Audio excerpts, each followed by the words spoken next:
It's time for this week's episode of Brandon's Sports Talk.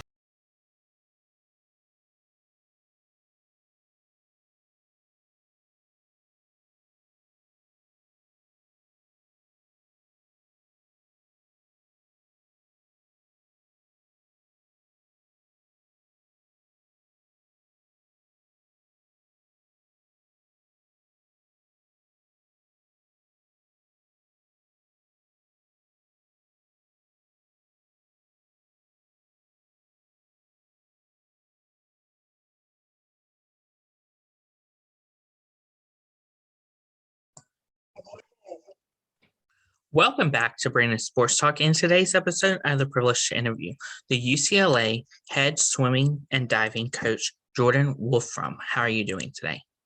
Hi, Brandon. I'm very excited to be here, and I'm doing very well. Thank you. Thank you. Can you talk about how you knew that you wanted to get started in coaching in college? That's a really good question. And my answer is that I absolutely did not know that I wanted to coach in college. When I graduated college, I had a math degree and no idea what I wanted to do with it. But I was fortunate enough that my college head coach, Jeff Hagley at St. Cloud State, he had a connection. One of his former coaches, was coaching down the road at the College of Saint Benedict, and she needed an assistant coach, and he set up a meeting for me. And that was the first job I got right out of college, but I thought it would just be like a little part-time thing. One of the other cool things that came of that is she was the head counselor at Stanford swim camps. And so she took me with her to Stanford swim camp that summer. And it opened up two doors that once I stepped through, there was no going back. So I didn't know I wanted to do this until I was all the way in it. I think that's how it happens for a lot of coaches. I don't know that all of us think that this is the path, and then you get here and you feel called. You feel like this is my thing. And somewhere along the way, I said, oh, this is my thing. This is really my thing. Can you talk about, of course, your time swimming at St. Cloud State? Yeah, I can. My time as a college swimmer at St. Cloud State was wonderful. I loved it. You know, it had its challenges, it had its good parts, it had its hard parts. But the biggest thing is that I was a part of an incredible team. Many, many dear friends that I still have from that team. I mean, this point in my life, I'm going to, feels like 2 or 3 weddings a year that are some teammate marrying another teammate. And I think we had 20 or 25 of our college teammates at our wedding when I got married a couple of years ago. So it's magical. It was wonderful. It was hard, like college swimming is, like college is, like athletics is. But it was one of the favorite things I've ever done. What was it like getting to put on that St. Cloud State swimsuit? It was an honor. And, you know, putting on that swim cap, putting on that logo on my suit, on my chest, it was an honor. And the biggest thing, just being a part of something you really believed in. For me, being a part of a team that I really believed in, getting to contribute to a team that I really believed in, that was the biggest part. Very special. What was it like being a 2-time captain at St. Cloud State? And what were some of your accomplishments? I was really proud to be a leader on my team. You know, I was not the star athlete on my team in my time at St. Cloud, but I was someone who had the desire to be a leader. My strengths, I felt like, were connecting with people and being bought into our program and leading in a direction. You know, one of my roles on our team, I'm actually going to call this one of my accomplishments, was my freshman year. I was a really homesick kid. I really wanted to go home. I wasn't sure that I wanted to do it. It was really, really tough. And after a semester, and then by the spring, I suddenly knew, okay, I am in the right place. You know, all those scary things, all that homesickness, it's past. But it became my role on the team for the next 3 years to be the person in charge of looking out for the freshmen who feel that way. And I'd be the person to say, hey, let's go get ice cream, or let's go for a walk. I'm going to keep an eye on you. I know this is hard, and I know you'll get through it. And being able to be that person, that was my strength. That's why I loved being a captain. That's the responsibility I loved. And it was one of my greatest roles. We had some great meets. We had some great finishes at conference. I had some races I was really proud of, but getting to be a leader on that team and getting to help, especially those underclassmen who are in that same position that I was in, it's my favorite accomplishment at St. Cloud. Coming out of St. Cloud State, what was it like getting your first coaching job at Saint Benedict? Yeah, I mean, it, like I said, I wasn't sure that was what I wanted to do. I didn't say, hey, I want to be a swim coach. But Kathy Walker was the head coach at the time, and we sat down, we had a meeting. She told me what she was looking for in an assistant coach, and I said I was her girl.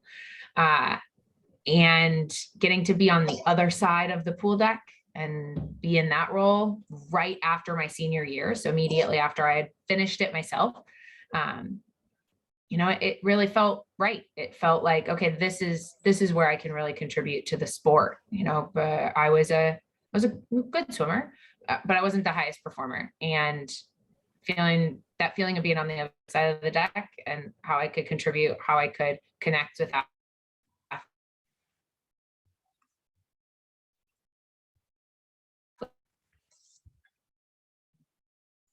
how I could lead, to me that shot.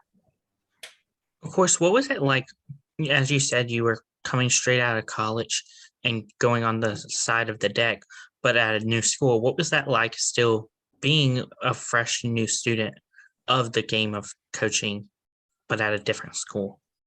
Yeah, it was interesting, right? Because this was the school right across town. So I still had friends. I actually had a boyfriend who is now my husband, who was still on the team that I swam for, and we would compete against that team. So it was, I think it's one of those lessons that every coach has to learn, especially if they get into it when they're young, is how to take off that player's uniform and put on that coach's uniform, and how to pretend like you're a little older and a little more experienced than you really are, but still be able to tap into that experience that you had as an athlete and utilize that. I think connection is your biggest gift when you're one of those new coaches. When you're recently out of the sport, you can relate with your athletes really well.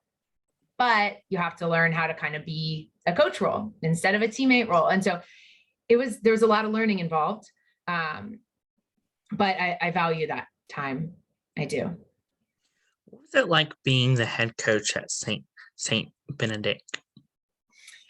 That was one of those times where I had big shoes to fill. My head coach, I had been working with Kathy Walker. She took a really cool opportunity teaching swimming across the world in Oman. And so she had this really great opportunity, and she stepped away and she said, I'm only going to take this opportunity if you'll take over the program. And that was such an honor because I loved coaching there, and it was hard, big shoes to fill. Lots of lessons to learn really quick. You think you're standing there as an assistant coach the whole time and you're figuring it all out, and then you're the person, and it's hard. But it was so valuable. I got to hire an assistant coach. I hired Mandy Wolver, who now is the head coach at St. Ben's. She's amazing. Interview her sometimes. She's doing great. And we got to build something really, really cool together. And it was really special and really hard and scary, but so rewarding. And I think that was the first time where I really said, this is what I really want to do for the rest of my life. Like, this is the path I want to take. What was it like going from Saint Benedict to going into the Pac-12 to go to Stanford? Okay, speaking of scary, that one was scary. So like I said, I had been working camps at Stanford. So every summer I would go out to Stanford for a couple of weeks, and I would work their swim camps with Kathy, who I had worked with at St. Ben's, and a bunch of other friends, fellow coaches and people that I swam with. We'd work these swim camps. We'd get to work with kids. We'd get to work with the coaches there. And I think it was my 5th summer going out there, was that year after I had been the head coach at St. Ben's for my first year. And I went out, and Stanford had two new women's coaches, Greg Meehan and Tracy Slesser.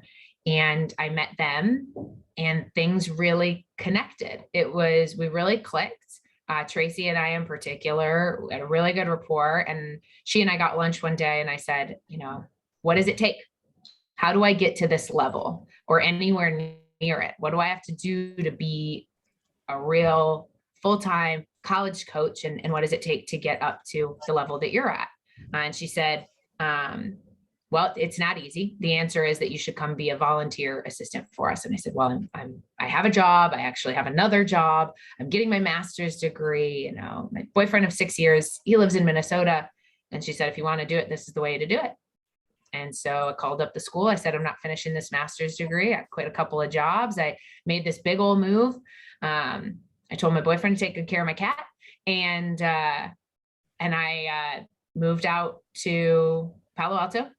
Worked with Greg and Tracy at Stanford for a whole year, and it was amazing. It was huge. There's so much to learn. Things were bigger and more different. I watched American records. I watched world records. I watched big stuff that I had never seen. I had never seen. One practice, I was standing next to Greg, and he said, I bet in this practice, you're seeing the fastest swimming you've ever seen in your life. And I said, you're right. But we're not even at a meet. I'm seeing the fastest swimming I've ever seen in my life up close.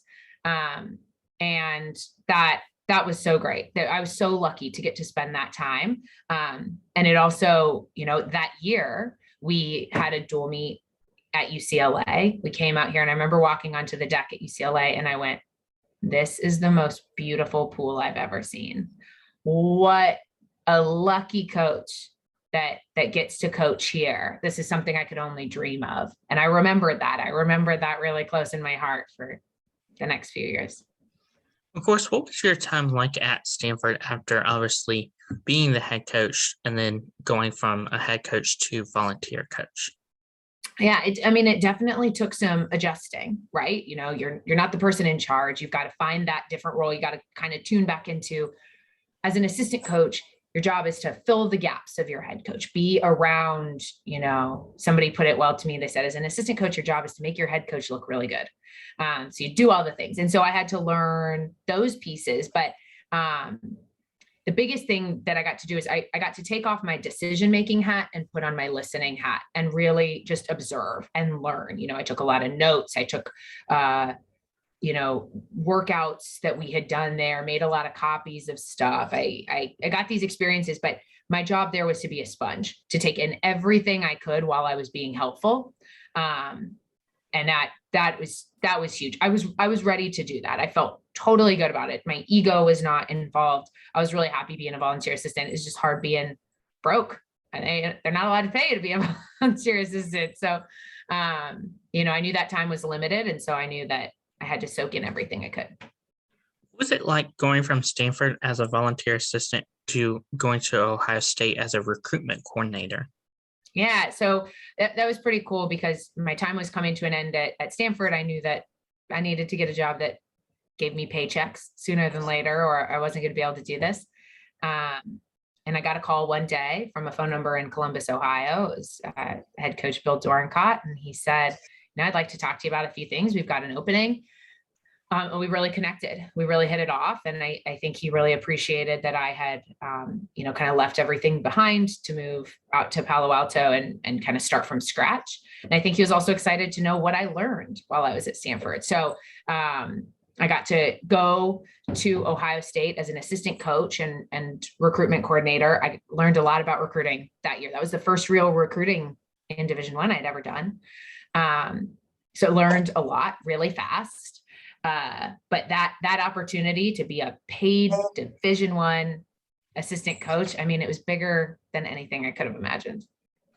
What was it like, obviously, during your time at Ohio State, coaching both the men's and women's swimming? Yeah, it was really interesting because when I first got there, we were separate programs and I just coached with the women. And then in my third year, we combined the teams together. And so then we all coached men and women. And it's interesting. It's different dynamics. College-aged men and college-aged women, they do things differently. They interact differently. So I had to learn a different skill set. I had to remember how to communicate with 19-year-old men boys. I had to learn different skills, and I got to see different aspects of swimming. Men and women swimmers have different bodies. They recover at different rates. They've got different amounts of muscle. And so learning all those differences was really, really cool.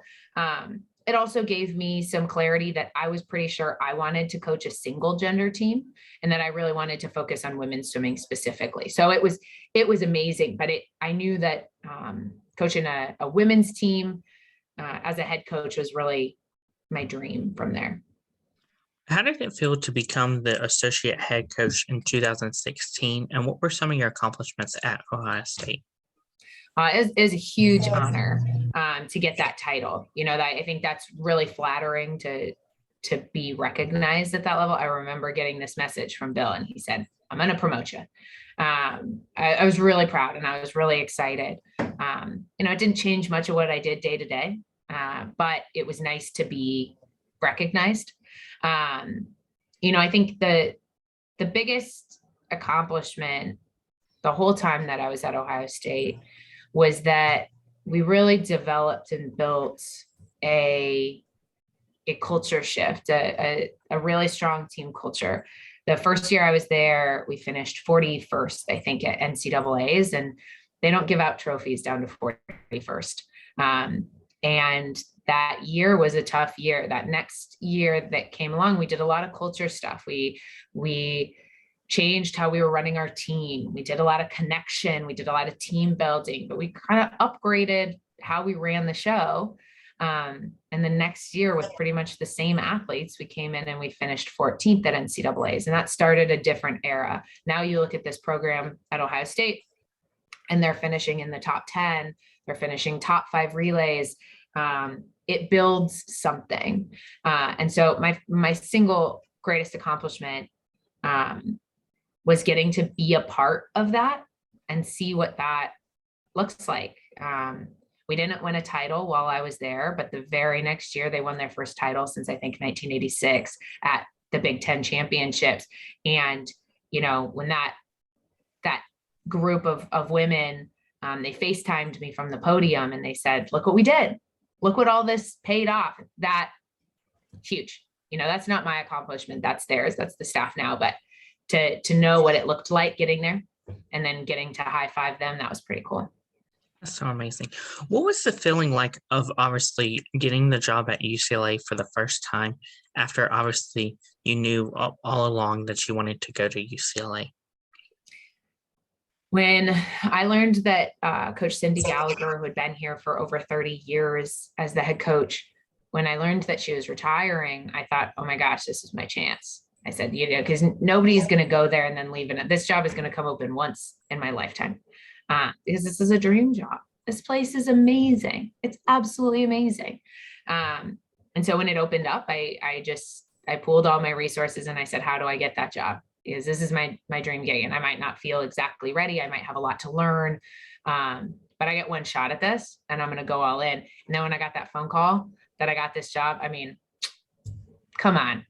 It was the best thing ever. It was so, so exciting. It was such a hard place to leave, but such an honor. And when I walked into this office, like the best, the absolute best. What was that feeling like, obviously, when you got that phone call that you got the job and that obviously your dreams obviously paid off?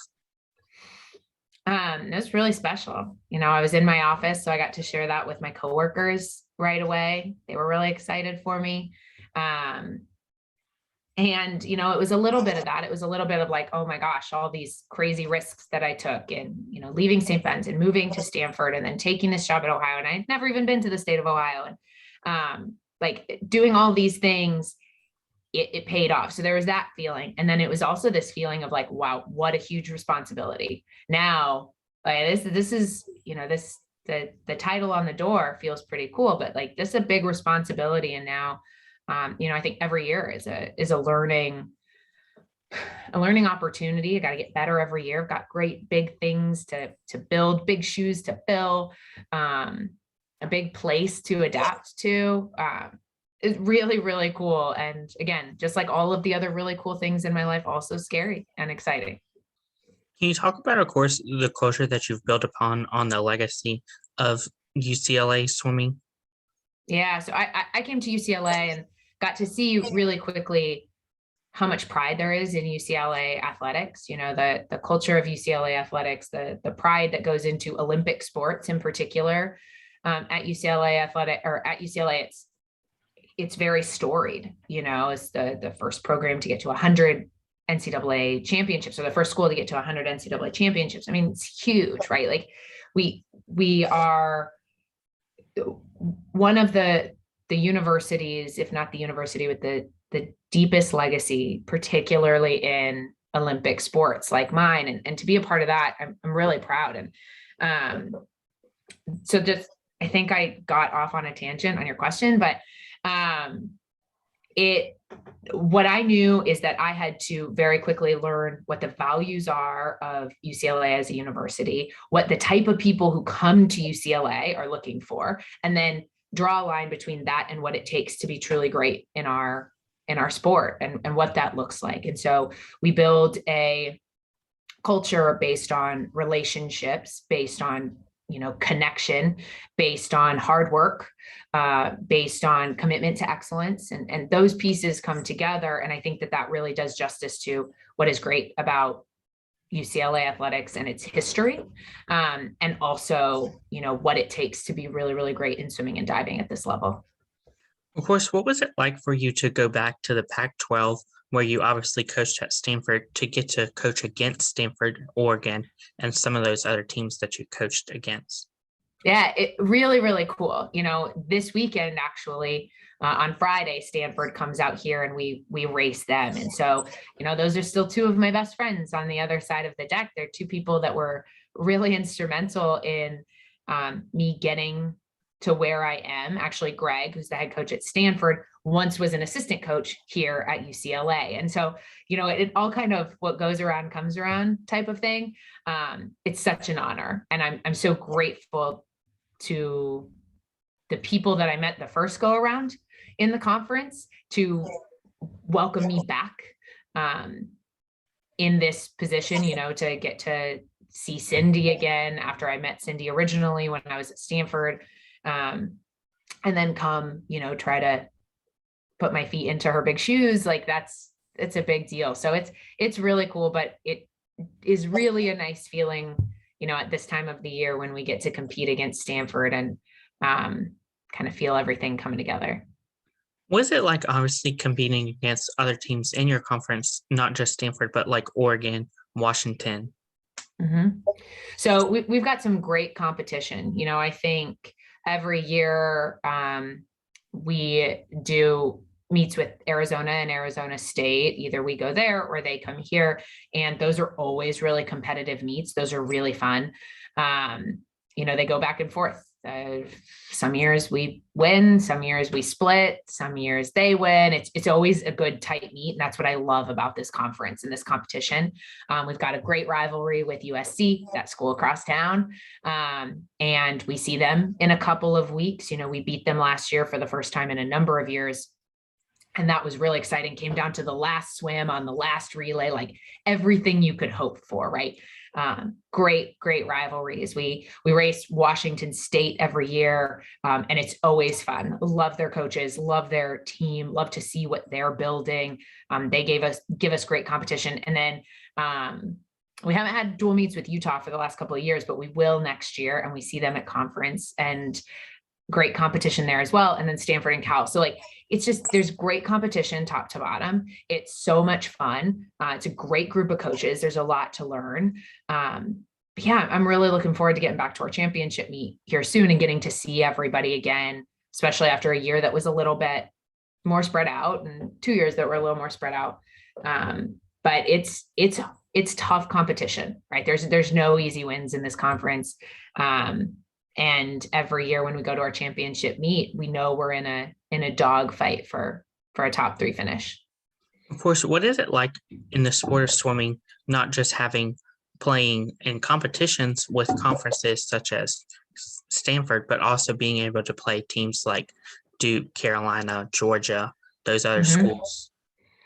Yeah, it's nice because our sport in college, it's really a team sport, right? We do team scoring, but there's an individual component to it, right? It's you versus the girl in the different colored seat next to you.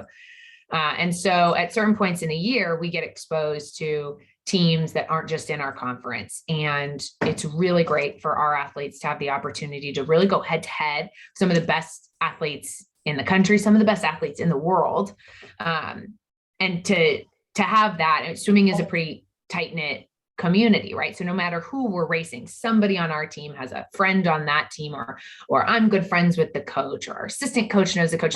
So it's a really cool community. But you always want to be swimming against the best that there is, against the next person who's going to push you the most, or diving against the next person who's going to push you the most. And so to have those opportunities, that is really cool. It's what I love about our sport, especially in championship season. What does a typical swim meet look like at UCLA? So a typical swimming and diving meet, most of our meets are dual meets. So just one team and one team. They take about an hour and a half. We do 16 events, a couple of relays. And it's fun because, the scoring is such that you get the most points if your person wins the heat. We'll swim 8 people at a time, 4 from our team, 4 from the other team. But to get the most points, you have to win. And so it puts a lot of value on being the first place person, on getting your hand to the wall first, or nailing your dives better than anybody else. It's fun. I mean, it's really fun, and it really feels like a team sport. Growing up, swimming and diving are very individual sports. And so when you get to this feeling, we have these dual meets that's head to head, to have that team feeling that in other sports they get every time they play, that is really, really special. But yeah, they're fun. They're an absolute riot. Of course, what does it look like when you're out recruiting? What are some of the things that you look at in prospective student athletes? Yeah, that's a really good question. So we look at both the athlete and the human. We're looking for the right people who are going to buy into our team culture. Like I said, that's commitment to our teammates and to our coaches, commitment to connecting with each other. That's a commitment to toughness and grit, working hard. We work hard. It's a commitment to elite standards in athletics, right? Whether that's recovery or fueling or lifting or technical aspects of our sport. Like, we look for people who have the commitment to all of those things. And then athletically, we look for people who are getting better. We like a range, right? When somebody is good at 8 different events instead of just 1 or 2, that's really exciting to us. We love when somebody has a lot of range. And I'd say the thing that I wind up looking for the most, so when I talk to other coaches, I love grit and I love toughness. When I find resilient athletes whose coaches say, she's the hardest worker in the pool, or, she does the extra thing all the time. Those are the people who we really want here. Because when you put together all the people who are willing to do anything, man, nobody's going to stop you.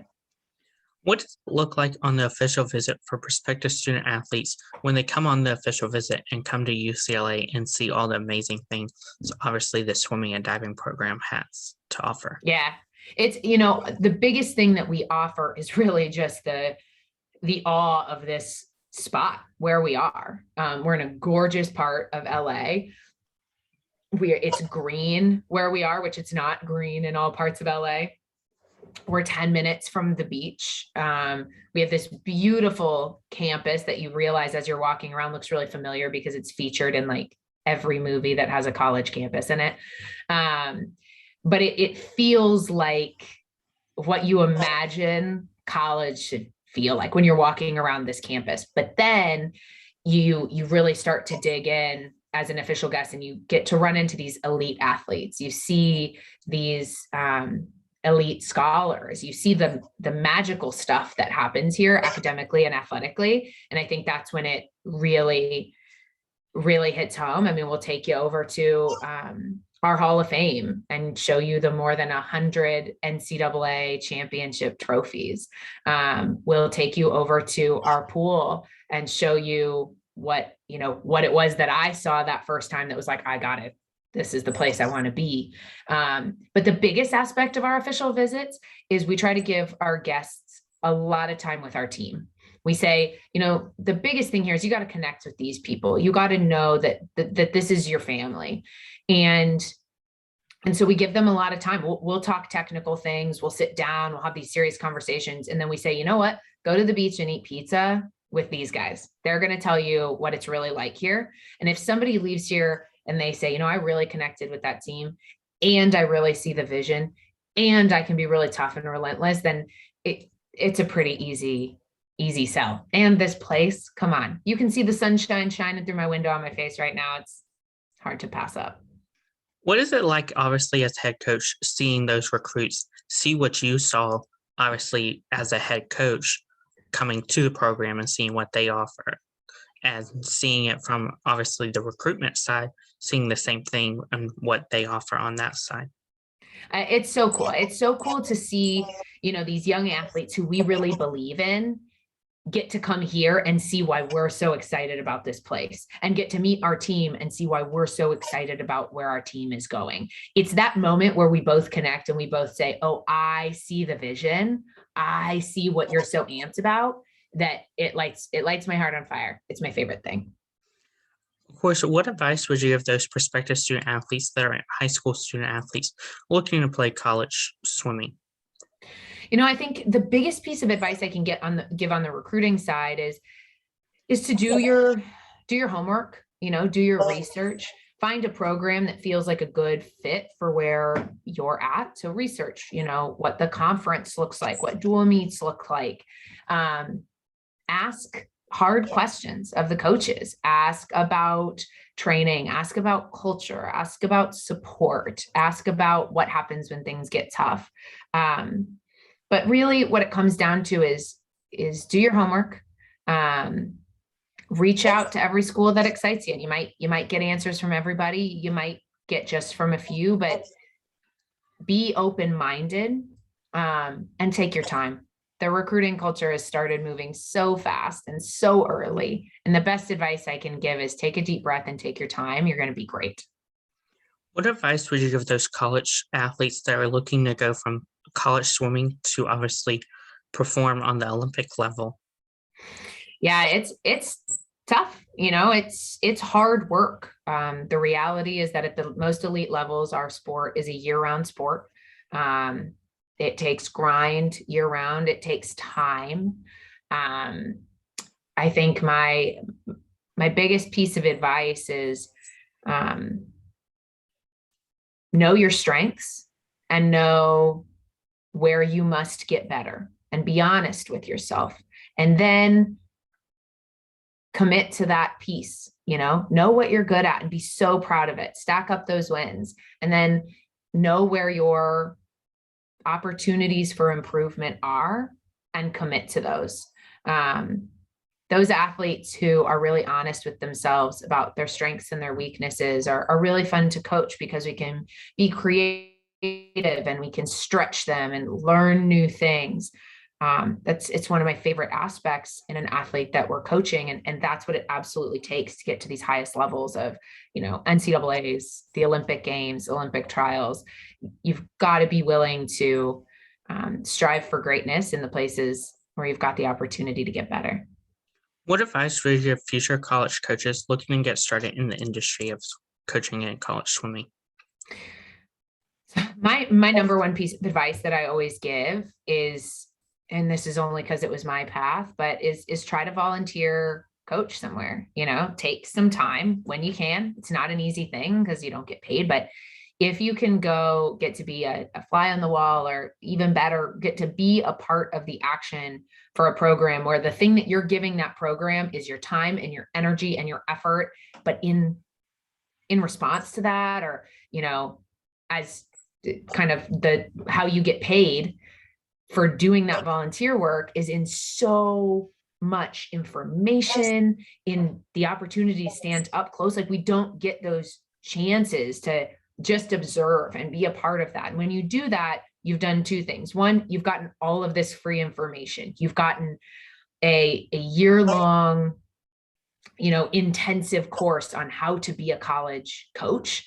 And then, but the other piece of that is you've proven to those coaches hiring out there that you're willing to work really hard, and you're willing to do it on occasion for free, which you don't have to do it for free forever, fortunately.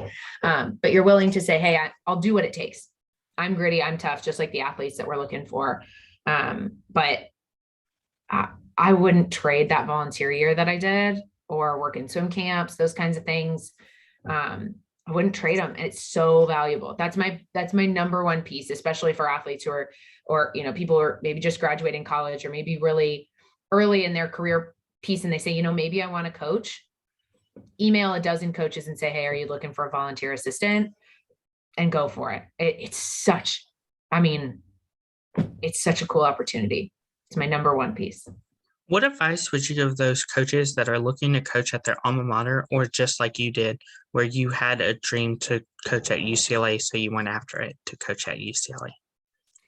Yeah, it's tough in these kinds of jobs, right? Because there's only one, there's only one head coaching job at my alma mater. There's only one, head coaching job at UCLA. There's only a handful of head coaching jobs in every state. There's only, so many in the country. And so it's tough, and timing can be challenging. I would say my recommendation, my advice is get all of the best experience you can, and keep your eye on that one thing, right? Be ready for it whenever it comes up. Know that you're training yourself to be a head coach at this. Stay involved, stay aware of what's going on, be keeping an eye on this program. But in the meantime, be the best possible coach you can be. So when that opportunity comes up, you're ready to pounce on it.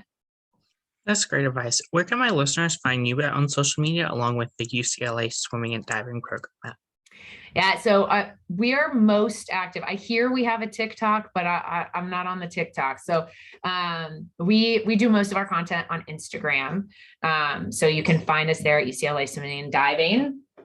I'll make sure that I give it. Oh, I don't have it listed right there, but I'm on there, UCLA Coach Jordan.